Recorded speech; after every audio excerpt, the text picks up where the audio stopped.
Salve, salve amigos do Atos Podcast, sejam bem-vindos a mais um episódio, uma alegria ter você aqui conosco. Aqui você já sabe, na bancada aqui, seus amigos Cavalcante Neto e o Pedro Veras, pessoal. Pedro Veras aí bombando no Instagram, né? Se você não segue ainda o Pedro, né, você precisa ir lá seguir e acompanhar as publicações desse jovem rapaz. As maiores polêmicas você encontrar lá. Se você quiser polêmica, se você quiser ouvir verdades, você precisa seguir Pedro Veras. Mas muito mais que isso, né? Valores cristãos.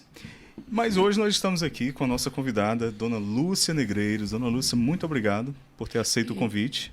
Eu é que agradeço. Muito obrigada a vocês pelas oportunidades. Muito bom ter a senhora conosco. Amém. Tivemos muitas referências, né? E aí a gente vai bater esse papo hoje muito bom com a Dona Lúcia Negreiros, não é isso? Vai ser sim. Fundadora da comunidade Anuncia-me. Anuncia-me. Eu sempre lembro da música do Padre Jonas. Padre Jonas. Né? Ela é a música oficial da nossa comunidade também. Então a gente vai falar sobre isso. Nós estamos aqui no nosso estúdio diretamente da Imobiliária Mota da Costa, nosso parceiro Rodrigo Costa. Forte abraço. Então, se você procura uma imobiliária para colocar seu imóvel para locação, para administrar o seu imóvel, você pode procurar a Imobiliária Mota da Costa. Vamos deixar aqui na descrição o link para você entrar em contato e você vai ser muito bem atendido e vai ter todas as soluções para a administração do seu imóvel. E o nosso outro parceiro, Pedro, quem é? Belgo Cercas, pessoal. Referência mundial em cercas. Também tem outras coisas lá que você encontra lá, mas super diferenciado, atendimento premium lá, solução para cerca é com esse rapaz aí. É com o nosso amigo Gleuton lá da Belgo Cercas, são os nossos parceiros que a gente agradece e reza por eles, para que eles tenham muito mais sucesso, né, nos seus negócios, porque são parceiros que acreditaram no nosso projeto do Atos Podcast e graças a eles, né, primeiramente a Deus, mas Deus não coloca essas pessoas, né, Dona Lúcia? Sim. São como assim anjos, né, que vêm nos ajudar Certamente. a evangelizar, porque a evangelização ela precisa, né, de parceiros, a evangelização Com precisa certeza. acontecer com o apoio de pessoas, de empresários, né, Perfeitamente. e que tem condições de ajudar e alavancar, né, Alavancar. para a gente chegar mais longe, chegar a quem Isso, mais precisa, isso. chegar a mais pessoas, evangelizar cada vez mais até os confins da terra, né? Como Com nosso Senhor certeza. pediu, né? Isso. Dona Lúcia, então vamos lá, vamos conversar. Quero saber um Vamos. pouquinho da história da senhora. A senhora cresceu no berço católico, como é que Sim, foi? sim, meus pais, graças a Deus, nasci de uma família muito católica. Meu pai era filho de Maria, e minha mãe também era muito da igreja. Para você ter uma ideia, meu pai, ele colocava a gente para rezar o terço de joelho todo dia, 6 horas da noite, quando voltava da roça. Porque meu pai morava numa serra, Qual era a cidade? em Itapipoca. O nome da serra era Saquinho, e é um local de difícil acesso. Lá só tinha acesso de animal, de burro, não tinha nenhum acesso assim, então era muito difícil chegar lá. É aquela serra E sair que, fica, também. que fica entre Itapipoca e Itapajé? Isso, Arapari, por ali, Sim, é ali perto. já passei por ali. Realmente, a estrada lá é bem acidentada, é bem difícil. Então, A senhora cresceu ali? foi aí que eu nasci e fiquei 7 anos da minha vida. Porque depois, pelo meu pai, eu ficaria lá e terminaria casando com alguém nativo de lá. Mas minha mãe tinha outros pensamentos e ela somos 3, eu e mais 2 irmãos, já são falecidos. Então, ela fez questão de colocar os 2 para estudar, os 3 para estudar na cidade. E nós viemos estudar, saímos da serra, viemos estudar. Então, aí minha mãe começou a fazer, a colaborar com o plano de Deus sem saber, porque se eu tivesse continuado lá, eu estaria lá ainda hoje, uma vida totalmente diferente. Não estaria aqui hoje. Sim. E depois a senhora veio para Fortaleza? Então, aí eu sempre gostei muito de estudar, e a minha meta era estudar e ser rica e vencer na vida, apesar de ser pobre, ter nascido em berço muito humilde, muito pobre, mas eu queria ser rica. Eu queria vencer na vida, eu queria galgar assim, altos degraus e ser importante. Isso que eu sonhava. Mas, como diz Isaías no capítulo 38, lá tem o cântico de Ezequias, do rei Ezequias, e ele começa a sua oração dizendo: qual tecelão eu ia tecendo minha vida, e agora a sua trama foi cortada. Então, eu ia nesse caminho, construindo, tecendo a minha vida até os 33 anos de idade. Então, ali nos 33 anos de idade, aconteceu algo, uma intervenção de Deus, que mudou totalmente os rumos da minha vida. Mas, antes de falar desses 33 anos, desse acontecimento, eu preciso voltar 10 anos atrás. Certo. Quando eu tinha 23 anos, Deus fez uma primeira intervenção na minha vida. Mas nessa primeira intervenção eu não... O profeta, o rei Ezequias, ele estava acometido de uma doença mortal. Eu também fui acometida de uma doença mortal com 23 anos. E eu fui certificada pelo médico que não teria cura, que depois eu acabei descobrindo, apesar de esconder de mim a gravidade, eu descobri que eu só estava com 4 meses de vida, que o tratamento que eu ia me submeter não era de jeito nenhum para eliminar aquela doença, mas só para prolongar um pouco mais a minha vida, e tudo ia depender do meu organismo, como o meu organismo reagisse. Mas seria, no máximo, 4 meses de vida. E como é que a senhora recebeu essa notícia? Então, eu acredito que a graça de Deus chegou primeiro. A senhora já era engajada na igreja? Não, tinha uma vida espiritual? Não, eu continuava tecendo minha vida. Sim. Quando eu tive essa notícia. Sim. E então, eu acredito que a graça de Deus chegou primeiro do que a notícia. Porque eu não me apavorei, não me descabelei, eu não sei, eu não entendo como que eu fiquei assim. Ficou em paz? Em paz. Sem saber por que fiquei assim, mas eu acredito que Deus chegou primeiro, agiu primeiro, antes da notícia. Mas, como eu tive um berço católico, eu fui educada 4 anos em colégio de freiras, interna, fiz minha primeira Eucaristia, foi algo que marcou muito minha vida. E então, nesse momento, isso veio à tona. E, em certo momento, durante esse tratamento, que não era para curar, era apenas para dar um paliativo. Paliativo. Uma sobrevida. Isso. Aí, então, eu resolvi conversar com Deus. Eu disse: Senhor, eu tenho 23 anos de idade e vou morrer. Agora, eu lhe pergunto, qual a glória que você vai tirar da minha morte? Porque até hoje eu não fiz nada de bom para te apresentar na hora do meu julgamento, porque eu tinha uma consciência clara de que logo depois da morte haveria o julgamento particular, né, onde eu iria prestar conta da minha vida.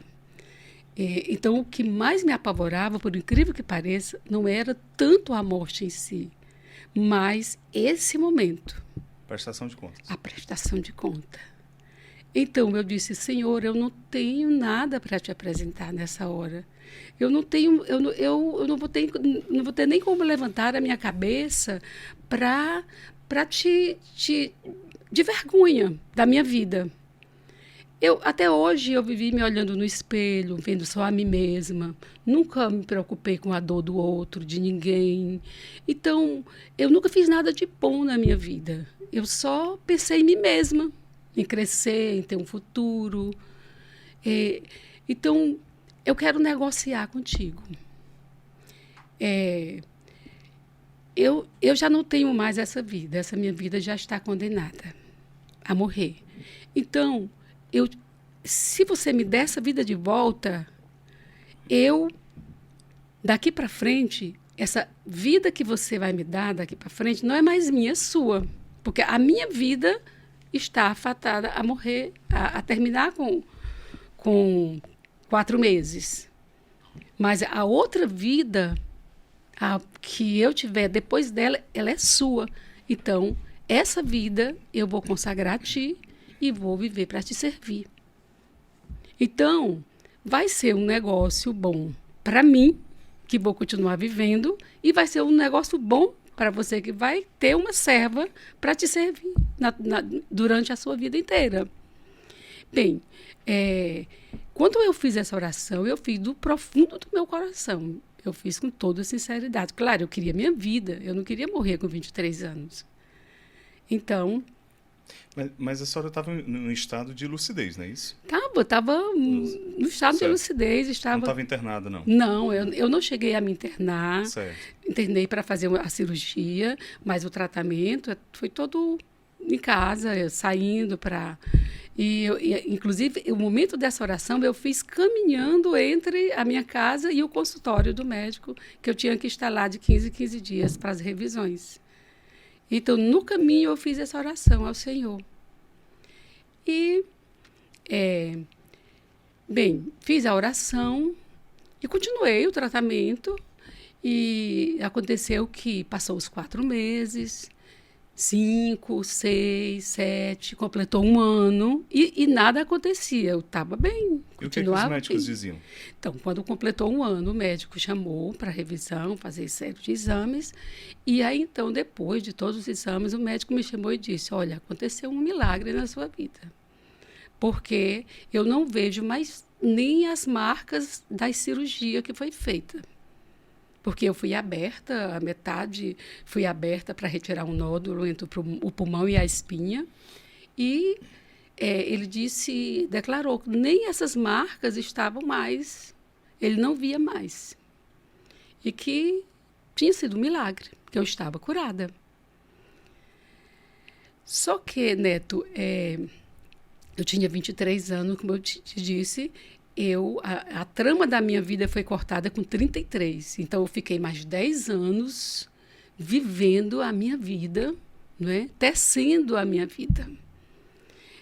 Apesar de ter feito essa promessa a Deus, apesar de ter obtido a cura, o milagre, eu me comportei como um pássaro ferido, que ele é ferido, porém, ele não se rende, continua voando, mas está ferido, está perdendo força, está perdendo sangue, até que lá na frente ele cai. Então, esse meu voo, ele durou 10 anos. Eu fui ferida aí. E nessa oração, em que eu comprometi minha vida com o Senhor. E eu acabei continuando faculdade. Eu estava noiva na época, ia casar nessa época da cirurgia. Então, acabamos casando, filhos, e eu fui, trabalho, ascensão profissional, então, tudo foi acontecendo. O acordo só foi cumprido por uma das partes. Pois é. Pois é. Então, mas à medida que essas coisas iam acontecendo, eu ia ficando mais perdendo o sentido de tudo aquilo que eu estava fazendo para mim. Perdendo o sentido para mim. E quando completou 10 anos, eu estava com 33 anos, agora vai ser o momento que eu vou contar realmente a queda, que eu realmente me rendi, né? Eu já estava casada com 3 filhos, meus 3 filhos lindos. Então, tinha conseguido uma ascensão profissional boa, estava conseguindo tudo o que eu queria, estava continuando tecendo a minha vida. Então, aconteceu que eu fui perdendo, mas assim, aparentemente tudo bem, mas dentro de mim as coisas estavam desmoronando, desabando. E ninguém entendia como é que você tem 3 filhos lindos, um casamento. Aparentemente, todas as pessoas não viam razão de eu estar assim, perdendo o sentido da vida, de chegar a ter vontade de morrer, de chegar a ter vontade se eu pudesse apagar toda a minha história e começar tudo de novo, eu faria. Mas quando eu estava no auge dessa luta interior, desses conflitos, o casamento se destruindo. Por quê? Porque eu consegui o que eu queria, ascensão profissional, um marido bom, filhos maravilhosos, tudo isso eu consegui. Mas a minha história ela foi muito marcada. A minha história uma história marcada por muitas feridas, carências afetivas, traumas. Então, eu vim arrastando tudo isso da minha história. E quando eu casei, que comecei a lidar com uma convivência com o marido, com os filhos, e aí então eu me perdi nesse meio porque eu não tinha maturidade. Eu não estava preparada para a vida. Não estava preparada para casar, para ter um marido, para ter uma casa, para ter filhos. Eu não estava preparada. Os traumas, os complexos, foram coisas que foram se acumulando na minha história e que me deixaram muito doente interiormente. E isso foi estragando o meu casamento, até chegar ao ponto de o meu casamento realmente assim, entrar num estágio assim, de fracasso mesmo. Eu culpava o meu marido porque a gente não costuma enxergar em nós os nossos erros, a gente sempre transfere para o outro. Então, eu via no meu marido a culpa de tudo que estava acontecendo era dele. Então, eu resolvi me separar. Eu estava com 3 filhos pequenos, mas tomei a decisão de me separar dele. Tocar a vida para frente sozinha com 3 filhos. Foi nesse íntere que entrou minha mãe. Minha mãe, ela estava caminhando. Eu tinha tido, nessa época da cirurgia, da minha enfermidade, eu também tive um encontro com a Renovação Carismática Católica, no ano de 1976, no ano seguinte à minha cirurgia e essa enfermidade.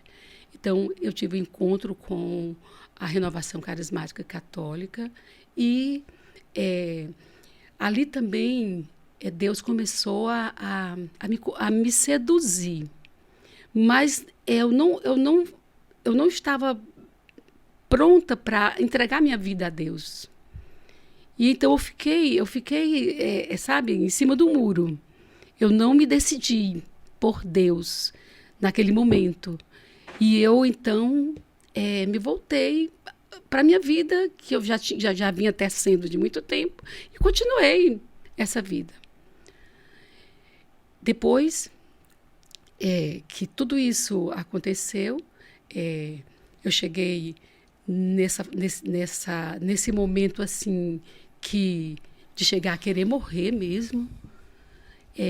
Então, minha mãe me convida para voltar a um grupo de oração carismático, porque eu não estava mais frequentando, não estava mais rezando. E eu me lembro que a minha mãe dizia: minha filha, você precisa orar. E eu me aborrecia quando minha mãe falava isso, né? E então, minha vida estava destroçada. Então, de tanto minha mãe insistir, um dia eu decidi ir para o grupo. Aí eu estava com 33 anos.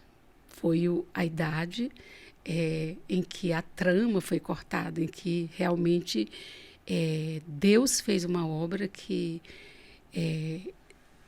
eu fui liberta de tudo que estava me aprisionando, todo o cativeiro que eu estava envolvida, presa, tudo isso caiu por terra aos 33 anos de idade. e de uma forma muito sobrenatural.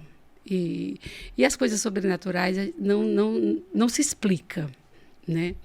Então, como que aconteceu esse momento em que realmente assim mudou a minha vida definitivamente? Minha mãe me chamou para um grupo de oração carismático. Uma segunda-feira, dia 16 de março de 1983.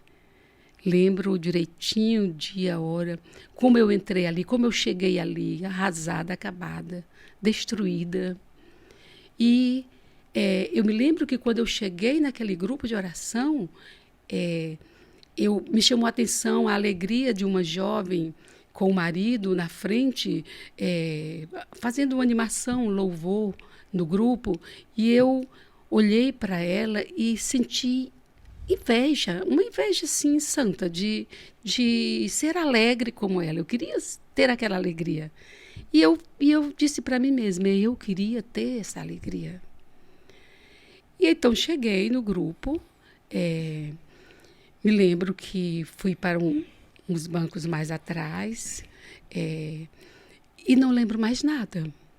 Quando eu me recordo, quando eu volto a lembrar de novo desse grupo, o grupo já está acabando. Então, eu creio que, eu não sei o que me aconteceu nessas 2 horas de grupo de oração. Eu creio que, eu não sei, um arrebatamento, não sei, um repouso no espírito, não sei o que me aconteceu. Só sei que isso está totalmente apagado da minha memória. Eu não me recordo nada. Eu só recordo que o momento final, que o grupo estava terminando, todo mundo já se despedindo para ir embora, e eu como que voltei a mim.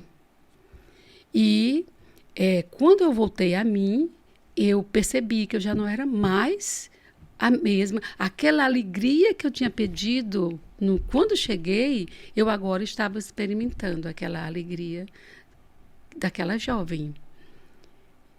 E aí, então... E nem logo após a senhora não lembrava, assim, logo após o final do grupo que a senhora voltou a si, Não, pronto, depois... a senhora também não tinha a memória do que havia acontecido? Não, eu não recordo durante o grupo o que se passou. Eu acho que Deus me anestesiou para poder fazer uma cirurgia muito profunda, mas não tenho nenhuma recordação de nada.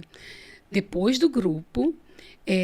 então, assim, eu tomada daquela alegria que eu não sabia explicar, que alegria era aquela que estava dentro de mim, mas era algo assim que não cabia em mim, de tão grande que era. E a minha vontade era saltar, pular, louvar, abraçar todo mundo, e aquilo não foi uma coisa passageira. Isso foi em 1983. Hoje nós estamos em 2023. Quantos anos? 40 anos. Eu fiz 40 anos. Inclusive aqui nós temos 40 anos de vida consagrada. Um presente de uma filha espiritual. Então, saindo dali, eu peguei o carro e vinha trazendo alguns vizinhos que também foram para o grupo. Minha mãe também estava presente nesse grupo. E no carro eu disse, olha, eu não vou mais voltar nesse grupo, porque eu preciso levar isso que eu experimentei nesse grupo, eu preciso levar isso para outras pessoas que, como eu, estavam sofrendo, e elas precisam experimentar isso num grupo de oração. Então, eu vou abrir um grupo de oração. Eu vou começar um grupo. E... naquela noite eu não dormi. Eu fiquei assim, sabe? Não sei te explicar como é que eu fiquei, mas essa noite eu não dormi e eu só me lembro que eu dizia assim, eu preciso conhecer esse homem que fez isso comigo. Eu preciso conhecer Jesus. Como é que eu vou conhecer Jesus? Aí eu me lembrei da minha Bíblia. Aí peguei minha Bíblia e aí então é o único livro que fala de Jesus, é a Bíblia. Então eu peguei a Bíblia e passei a noite lendo a Bíblia. Tinha também um livro de cântico da Renovação Carismática, antigo, e eu comecei a cantar os cânticos. Eu fiquei a noite inteira, assim, num estado de exaltação, que eu não conseguia dormir, simplesmente não conseguia. E foi, então, algo assim que nunca mais passou. Já fazem 40 anos. E eu vivo essa emoção como se fosse hoje. Que maravilha. E aí a senhora fundou o grupo de oração? Então, tem uns detalhes interessantes que eu queria te falar. Quando eu cheguei em casa, nesse dia do grupo, antes eu nunca tinha ouvido a voz de Deus. Deus falar comigo. Aliás, eu até achava que ninguém ouvia a voz de Deus. Eu achava que Deus não falava assim com as pessoas, no coração, lógico, né? E eu nunca tinha ouvido. Eu tinha uma impressão que entre mim e Deus existia um muro de separação. Eu sempre tive essa impressão que com Deus não sentia esse contato. E então, nesse dia, voltando dessa noite de oração, eu ouvi a voz de Deus pela primeira vez, com 33 anos. Deus falou comigo muito claro. E ele parecia bravo comigo. Primeira vez que ele falou comigo, não foi assim, foi uma fala dura. Deu uma chacoalhada. Deu uma chacoalhada. Olha, você tinha 23 anos e fez um acordo comigo. Muito. Eu acredito que foi por aí, mas ele disse para mim, porque eu estava certa de separar do meu marido. E, na verdade, meu marido ele estava sendo uma vítima da minha imaturidade, do meu despreparo para a vida. Então, as coisas desandaram no nosso casamento. Então, Deus falou para mim exatamente essas palavras. Lúcia, se nessa casa existe uma pessoa que precisa de cura, essa pessoa é você. Então, essa palavra do Senhor, eu entendi tudo, que ele estava se referindo ao meu esposo, porque eu o culpava de tudo. Eu achava que ele precisava mudar em tudo, que ele precisava ser curado de muitas coisas. E ele só falou isso para mim e eu entendi. E ali, naquele momento, eu desisti de separar dele. Naquele momento, exato momento. E então eu procurei uma pessoa, na época, uma grande mulher de Deus, que é a Amy Nogueira. Procurei a Amy e sentei com ela e coloquei para ela tudo que eu tinha passado. E que eu não queria terminar meu casamento, eu não queria separar, mas eu estava sendo levada a isso pelas circunstâncias. E ela disse, Lúcia, você quer salvar seu casamento? Eu digo, quero. E ela foi me ensinar como que eu deveria fazer. Olha, quando o seu marido chegar embriagado em casa, de madrugada, você bote ele na cama, tira o sapato dele, cubra ele com um lençol, não fique interrogando. Quando houver discussão entre vocês, que ele lhe ofender, você fique calada, você não responda nada. Ainda que você tenha vontade de chorar, você vá para o seu banheiro, se tranque, chore dentro do seu banheiro, à vontade, depois você lava o rosto e saia. Foi por aí o que ela me ensinou a fazer para salvar meu casamento. E então eu me decidi fazer tudo como ela orientou. Eu estava disposta, a partir dali, a salvar meu casamento. Essa foi a grande graça primeira grande graça desse encontro dessa noite. E naquele momento que Deus falou comigo, ele me deu a certeza que ele iria curar todas as minhas mazelas interiores, todos os meus traumas, meus complexos, minhas carências. Ele ia curar tudo. Ele me deu essa certeza ali. E como, de fato, toda essa minha vida, depois desse momento, tem sido de constante cura, de constante libertação. Então, eu preciso contar toda a importância do que Deus estava vendo naquele momento de eu salvar meu casamento. E então eu saí dali, daquela conversa, decidida de salvar meu casamento. E então, Deus, mais uma vez, ele veio com uma graça especial para esse tempo. Eu comecei, então, assim, eu me comprometi com ele, com Deus, de ser uma intercessora do meu marido, de orar pela salvação dele. Porque naquele momento ele estava envolvido com bebida, estava envolvido com outras coisas que o mundo leva. Então, assim, eu tinha que orar pela salvação dele. E, de fato, eu assumi essa missão. Ele não parou de ser o que ele era, como ele estava sendo naquele momento, mas eu passei a... Mas Deus me deu uma graça de viver aquela realidade sem sofrer, sem me machucar. Então, assim, quando ele demorava a chegar em casa, chegava de madrugada, eu pegava o texto, ia rezar por ele, fiz uma consagração dele à Nossa Senhora. Eu disse para Nossa Senhora: mãe, eu não sou capaz de estar aonde ele está, de seguir os passos dele, mas tu pode estar aonde ele está. Então eu te entrego meu marido. Não deixe que ele caia que os seus pés resvalem. Não deixe que ele caia em situações. Guarda ele.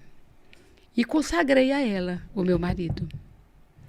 E fiquei assumindo esse papel de intercessora. Com 4 anos, Neto, meu marido, que sempre foi muito saudável, nunca foi a médico, nunca se preocupou, é um homem cheio de vida, muito saudável. Então, ele morre repentinamente de um ataque cardíaco,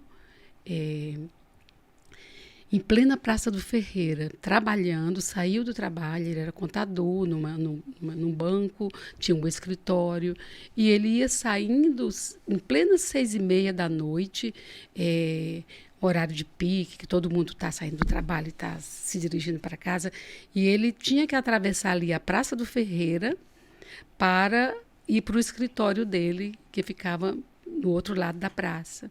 E foi atravessando a Praça do Ferreira que ele se sentiu mal e morreu ali, subitamente. Mas,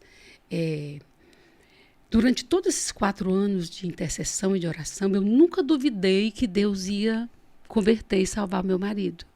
Nunca duvidei. Eu só perguntava a Deus, às vezes, assim, como que ele ia fazer isso? Como que ia acontecer essa salvação do meu marido? Porque ele continuava sendo aquela pessoa que sempre foi... É muito bom, uma pessoa maravilhosa de Deus. Hoje eu repenso nesse tempo e penso quantas coisas eu poderia ter ajudado melhor a ele se eu tivesse maturidade nesse tempo, né? Aí, então, meu marido... ele teve uma morte em que Deus quis me dizer que ele salvou meu marido. Como que eu sei disso? Meu marido, quando à noite, ele morreu à noite, logo depois, minha mãe liga para um sacerdote amigo para celebrar uma missa de corpo presente para ele. E esse sacerdote atendeu o telefone, ele perguntou como que tinha sido a morte dele. A mamãe contou como foi na Praça do Ferreira e, de repente, se sentiu mal, teve uma morte súbita. E aí, então, o padre percebeu, nessa hora, que a história que a minha mãe estava contando era a mesma história que um padre da congregação dele estava contando na mesa do jantar. Ele se levantou da mesa do jantar para atender o telefonema da minha mãe. E minha mãe contou a história, então ele ligou e viu que se tratava da mesma pessoa que o padre da sua congregação estava falando. Certo. Aí, então, ele não disse nada, ele guardou, ele ficou em silêncio, e somente na homilia da missa de corpo presente que ele foi revelar. Então, a gente estava na missa do corpo presente, e ele começou a homilia dizendo assim, eu estou com inveja desse homem. Eu, sendo padre, estou com inveja desse homem. Por quê? A graça que esse homem recebeu na hora da morte dele, nem eu, como sacerdote, talvez eu não conseguisse. E esse homem deve ser um homem de muitas orações. E aí, então, ele contou a história que o colega dele, sacerdote, vinha atravessando a Praça do Ferreira e, no momento que ele está cruzando com o meu marido, é o momento que ele se sente mal e cai. E ele cai e o padre segura ele. E o padre vinha voltando de uma unção dos enfermos, estava com todo o material da unção, e ali ele fez tudo que um cristão deveria receber na hora da morte. Ali em plena Praça do Ferreira, 6:30 da noite. E então, porque, Neto, Deus é tão delicado que ele poderia ter feito isso com meu marido, mas eu poderia nunca ficar sabendo. Mas ele fez questão de escolher um padre que depois isso iria chegar para mim como que a resposta, disse, olha, eu ouvi teus 4 anos de oração, eu salvei teu marido. Para mim assim, eu me sinto muito emocionada de falar isso, porque eu quando eu pensava nisso, Deus poderia ter salvo meu marido e eu não ia ficar sabendo, só na glória depois eu ia saber. Mas ele queria que eu soubesse. Porque Deus sabe que eu confiei 4 anos nele, confiei a salvação do meu marido.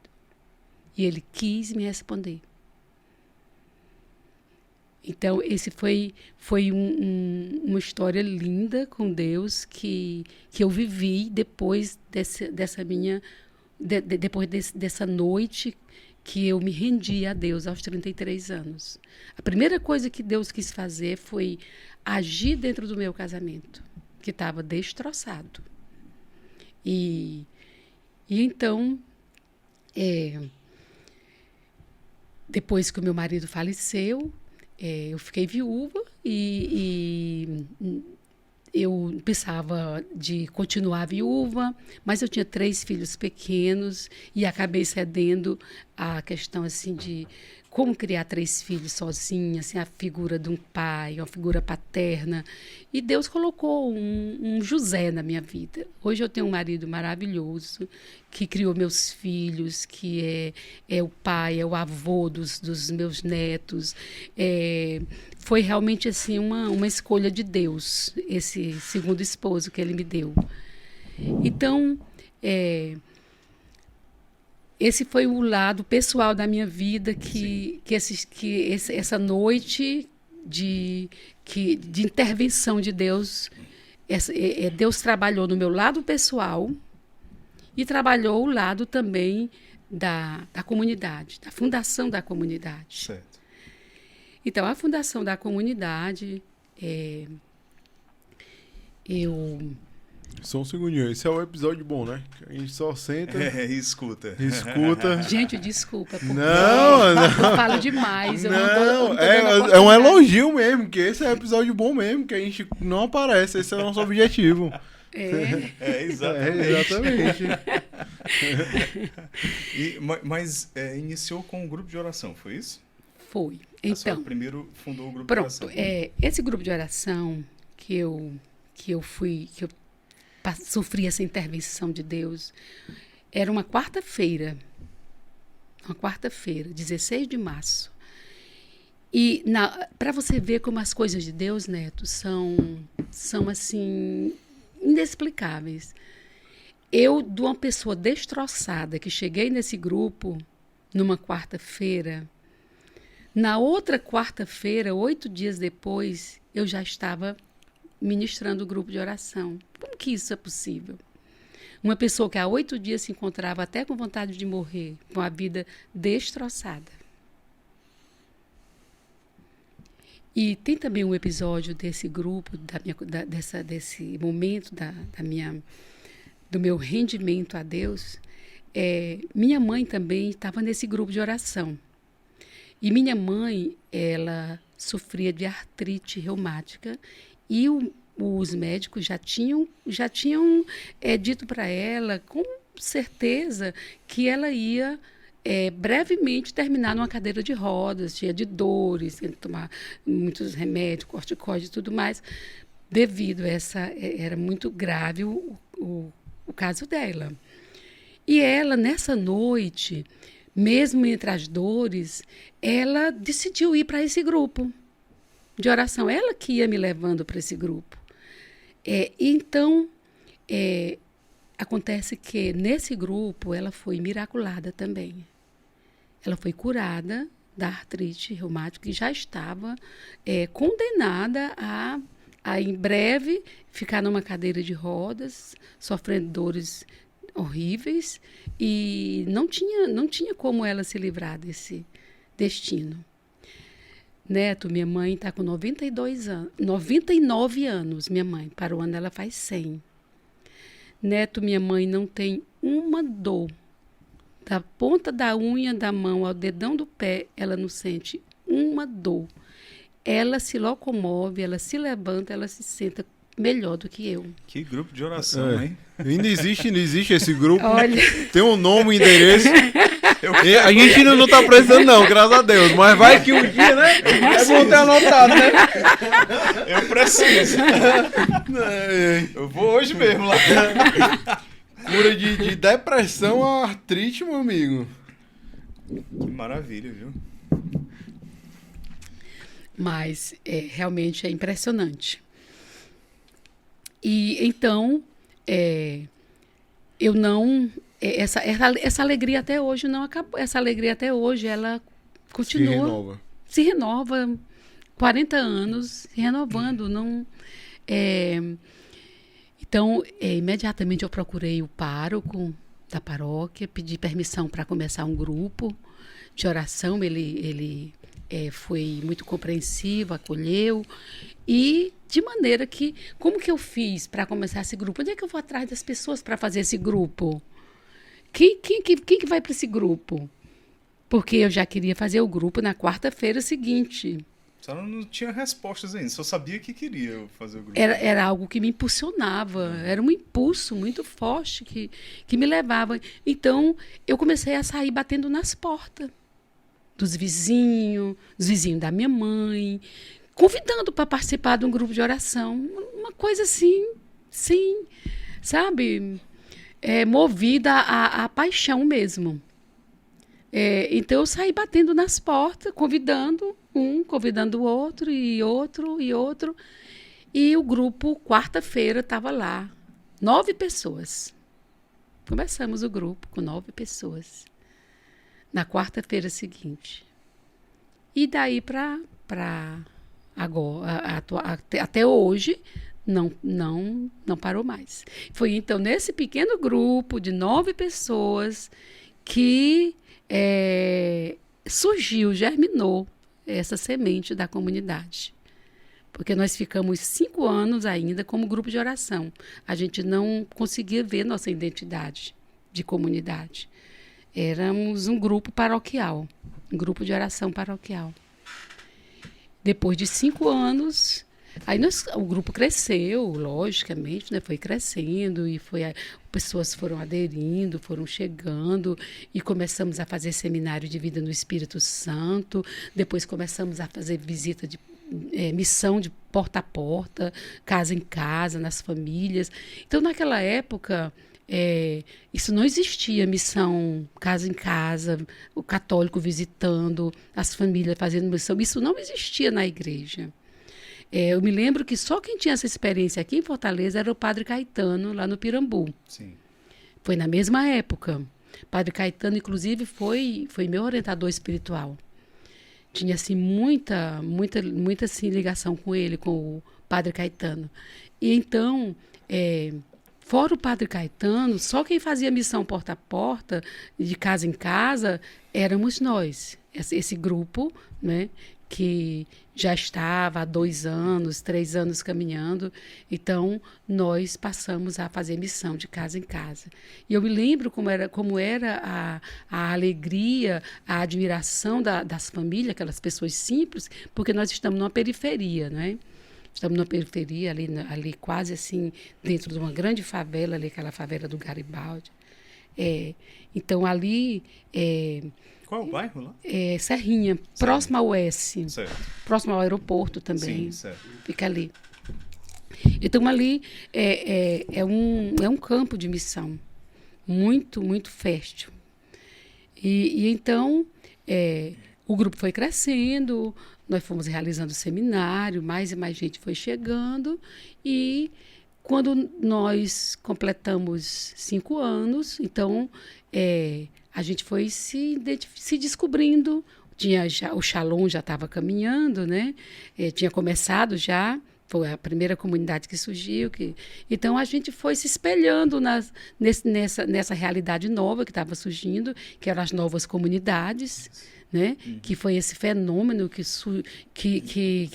surgiu depois do movimento, daquele sopro do Espírito Santo, que gerava aqueles grandes grupos de oração, e depois aquilo foi amadurecendo e surgiu as comunidades novas, né? E aí, então, a comunidade Anuncia-me é uma das primeiras que surgiu aqui em Fortaleza. Também, junto com o Shalom, junto com o Face de Cristo, do Aloísio, junto com a Comunidade Recado. Então, foram as primeiras que surgiram. Sim. E então, o nome Anuncia-me? Tem. Então, o nome...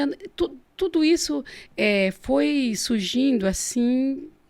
Em oração, né? Estou em oração. A gente se põe em oração, porque no início era eu sozinha, não tinha conselho, nada dessas coisas, né? Hoje não, hoje tem uma estrutura, tem um conselho, mas no início era só eu.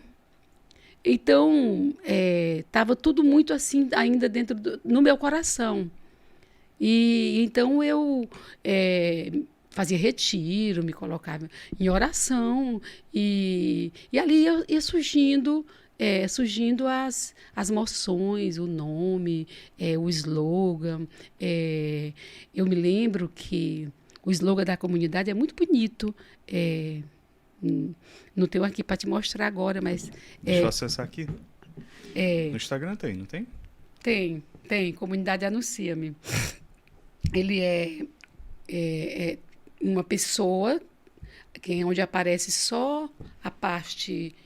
dos pés. Aqui? Isso, exatamente. É um missionário, né? Aí um missionário só a parte dos pés, né? Assim, aparecendo uma barra do manto, né? E o pé abrindo esse círculo, né? Esse círculo fechado, mas ele rompe esse círculo e sai em missão. Sim. Então, isso foi uma inspiração de Deus, né? Tudo foi por inspiração, tudo foi coisa assim que eu sentia que tinha algo assim sobrenatural que estava me conduzindo, minha mão para... Isso aí fui eu que desenhei, a mão livre. Sim, a senhora que desenhou? Desenhei a mão livre. Eu não sou desenhista, eu não tenho nada de... Então, isso aí foi... Tá perfeito, ele tá fiel ao primeiro desenho. Está muito fiel. Então, veja assim, o pé, até o pé, ele tem os detalhes de quem sabe desenhar. E eu não sou desenhista, né? Vocês têm um sacramental? Temos esse. Tá aí. Esse aqui. Também ele deve estar aí no Instagram. No Instagram, o sacramental. E qual o carisma? O nosso carisma é a misericórdia. Que se expressa na missão corpo a corpo. Assim, por exemplo, a Canção Nova, ela expressa o seu carisma na missão através dos meios de comunicação, né? Então, o Shalom expressa através da evangelização de multidões. O Shalom consegue reunir multidões. Talvez é a comunidade que hoje junta mais pessoas em encontros, né? Porque é um carisma, é um chamado. A nossa comunidade, o nosso carisma é um a um. É ir um a um.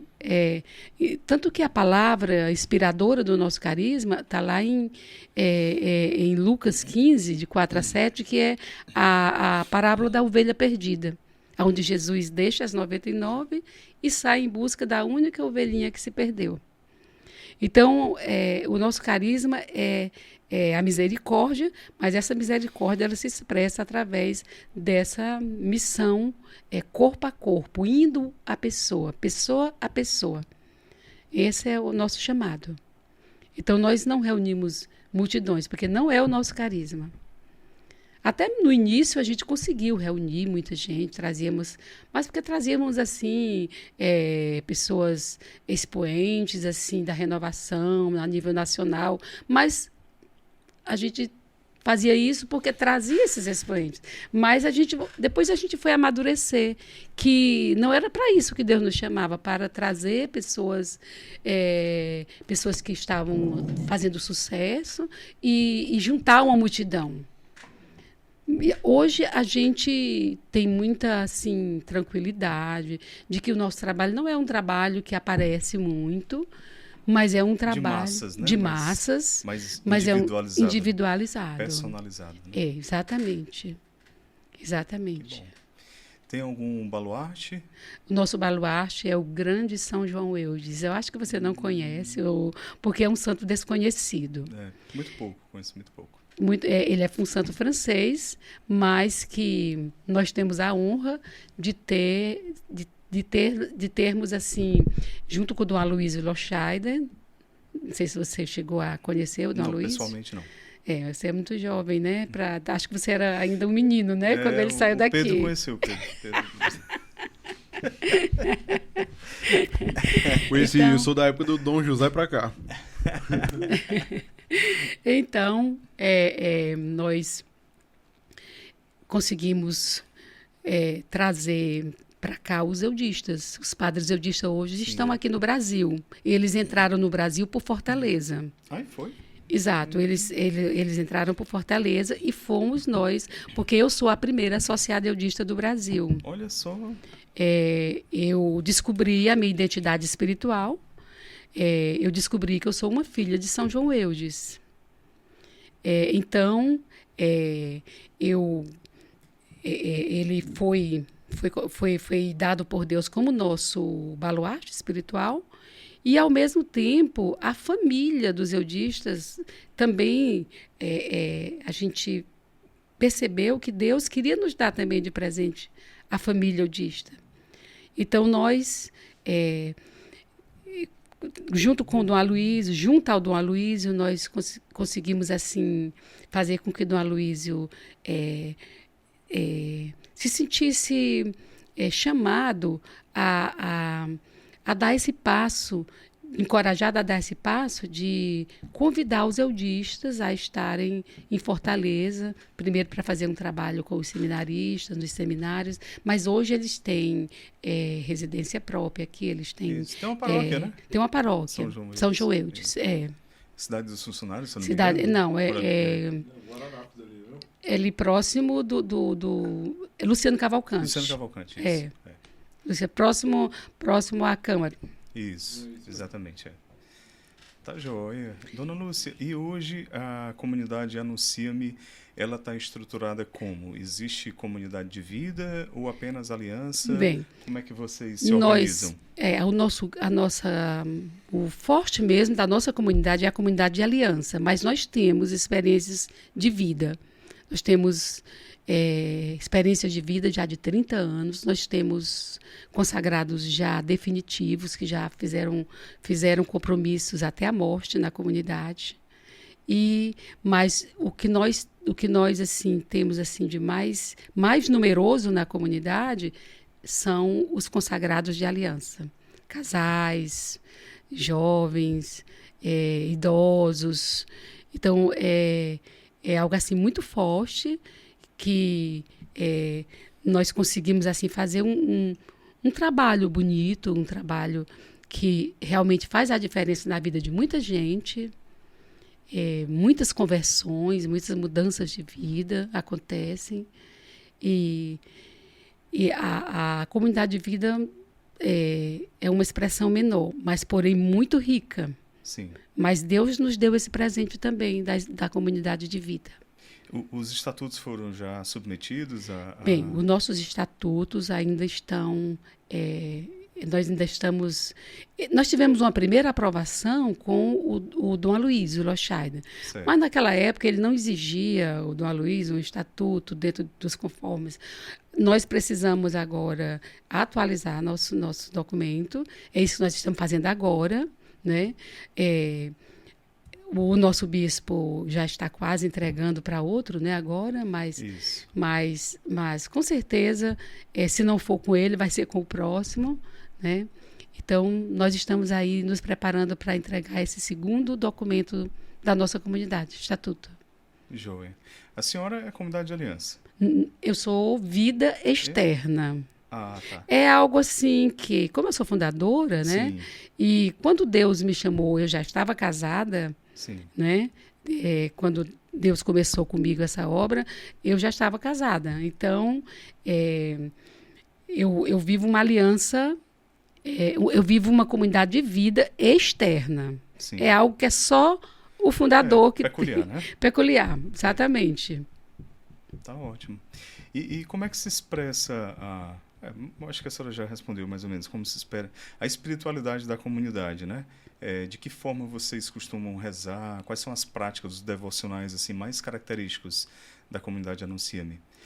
Tá ligado à renovação, não é isso? Somos carismáticos, nossa identidade primeiro é a renovação carismática e depois a espiritualidade eudista, de São João Eudes, né? Certo. Então, a nossa espiritualidade ela tem pontos fortes, como, por exemplo, a oração do Santo Rosário. Então, o Rosário, para nós, é algo assim que marca muito a nossa espiritualidade. A hora da misericórdia, às 15 horas, também. Porque o nosso carisma, nosso carisma, ele não é somente... a nossa missão não se resume em sair para fazer missão. Expressar a misericórdia através dessa saída, mas também clamar essa misericórdia. Sim. Então, para clamar essa misericórdia, nós temos o Santo Rosário, nós temos o Ministério do Santo Rosário às 3 horas da madrugada, que nós rezamos em todos os dias de festa de Nossa Senhora. Sempre que é festa de Nossa Senhora, a gente reza pelo MIT, né? Agora nós temos, graças a Deus, nós podemos... a pandemia despertou todo mundo para essa possibilidade. Essa né? possibilidade. Essa ferramenta. Exato. Mas todas as festas de Nossa Senhora e vocês... Nós entramos 3 da madrugada com o Rosário. Sim. E nós temos também, já há 26 anos... o Cerco de Jericó. Certo. Cerco de Jericó é a oração do Santo Rosário ininterrupto, dia e noite, são 7 dias e 7 noites ininterruptos. Plantão de 2 em 2 horas com a oração do Santo Rosário. Para quê? Para clamar a misericórdia de Deus para a conversão dos pecadores, salvação das almas, não é?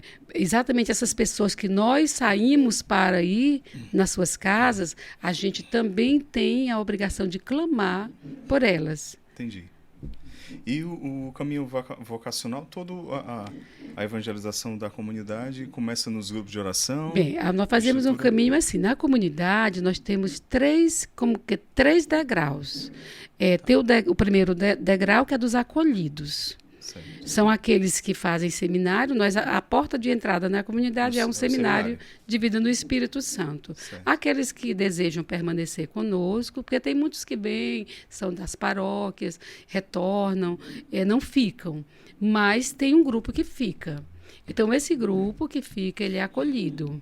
Então, ele fica na comunidade mais ou menos um ano e meio, acolhido. Vai aquela etapa do namoro, né? Vai conhecendo, tanta gente conhecendo eles, como eles conhecendo a gente.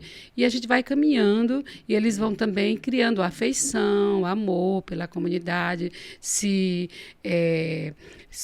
inserindo nos serviços na comunidade, né? E também a vida fraterna. Né? Aquela vida fraterna, de se conhecerem, de saírem, então isso vai estreitando laços e também eles assumem um ministério, ou na música, ou no teatro, ou na liturgia. Então, cada um vai servir alguma coisa. Né? Então, depois desse tempo de acolhimento, eles são convidados a iniciar um caminho vocacional na comunidade. Sim. A conhecer o carisma, a conhecer a espiritualidade, a conhecer a missão da comunidade. E se encantar com esse carisma, com essa missão, mas para isso eles precisam fazer um caminho. Não é assim, se encantar só porque a gente falou ali uma tarde para eles. Tem que ser fruto de uma experiência. Tem que ser fruto de uma experiência, de uma caminhada. Né? Então, esse caminho ele dura 3 anos. Eles fazem um primeiro tempo, que é 1 ano.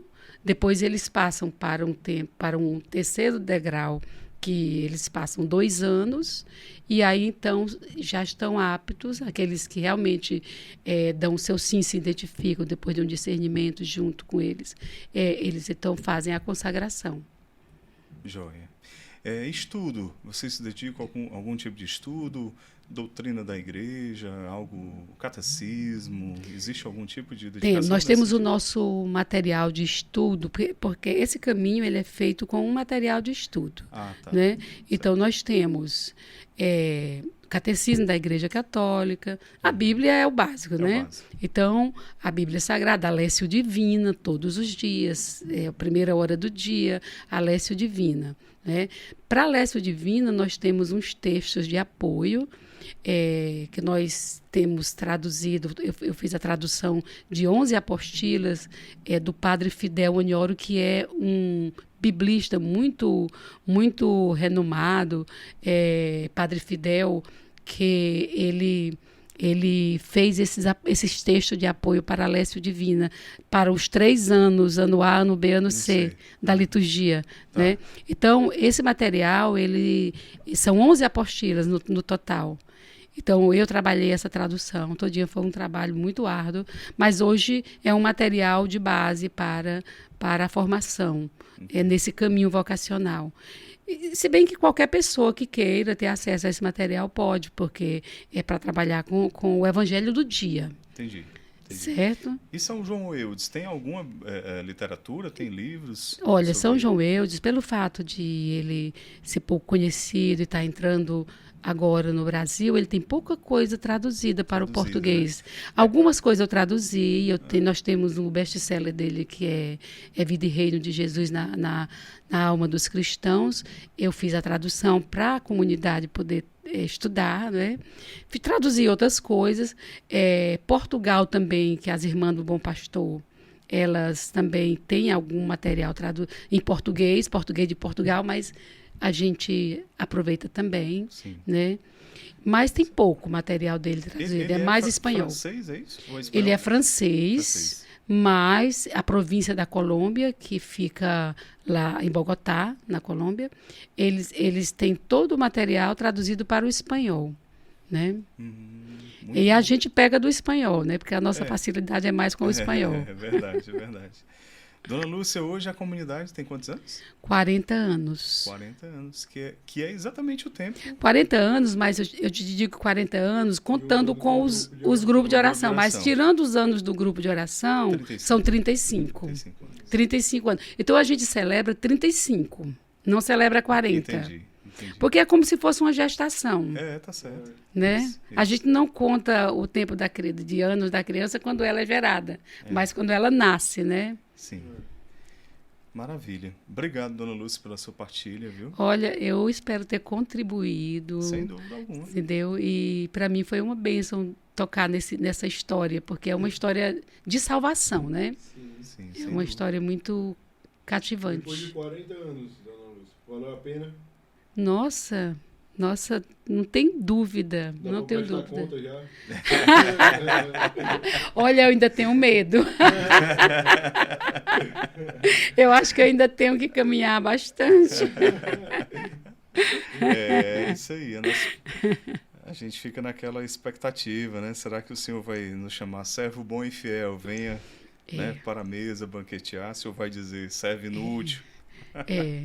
Lhe Mas dei Santa os talentos e Terezinha, você enterrou. Santa Terezinha, ela diz que quisera que não houvesse céu nem inferno, para a gente amar a Deus sem Sim, desejo de ir para o exatamente. céu nem medo de ir para o inferno. É. Mas realmente sim, a gente precisa ver muito essas. A igreja, ela sabiamente, ela nos passa um resumo diário da vida do santo do dia, né? Como é importante a gente cada dia ler aquele resumozinho. É muito edificante. Temos Porque- muito que aprender com os santos, né? Porque os santos, eles são a prova cabal do evangelho. O evangelho, ele é escrito, mas o santo, ele apresenta o evangelho vivo na vida dele, encarnado. Então é muito edificante a gente ver sempre um pouco da vida dos santos. Sem contar que o santo também ele eleva a barra, né? A gente acha que tá fazendo muito. Aí você olha pra uma Santa Terezinha e fala, ixi, Pois é. dá pra fazer um pouco mais. Tô Pois fazendo nada. exatamente. Por falar em santo, nós temos agora o venerável, né, Guido, né, Isso. brasileiro, Com certeza. mais um candidato a santo aí brasileiro, né? E uma inspiração para a juventude. Né? Com certeza. Era um jovem seminarista, surfista, né? Muito bom Maravilha, né?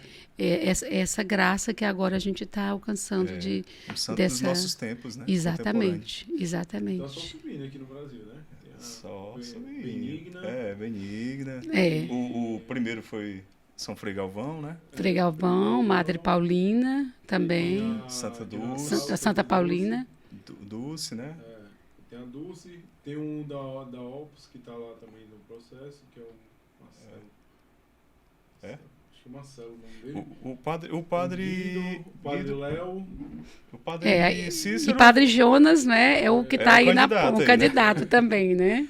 Padre Cícero tá o processo lá. Jonas, mas vai ficar difícil, viu, hein? Rapaz, se o Monsenhor não for nomeado santo, aí pra nós, meu amigo. Deu ruim, deu um pra gente, viu?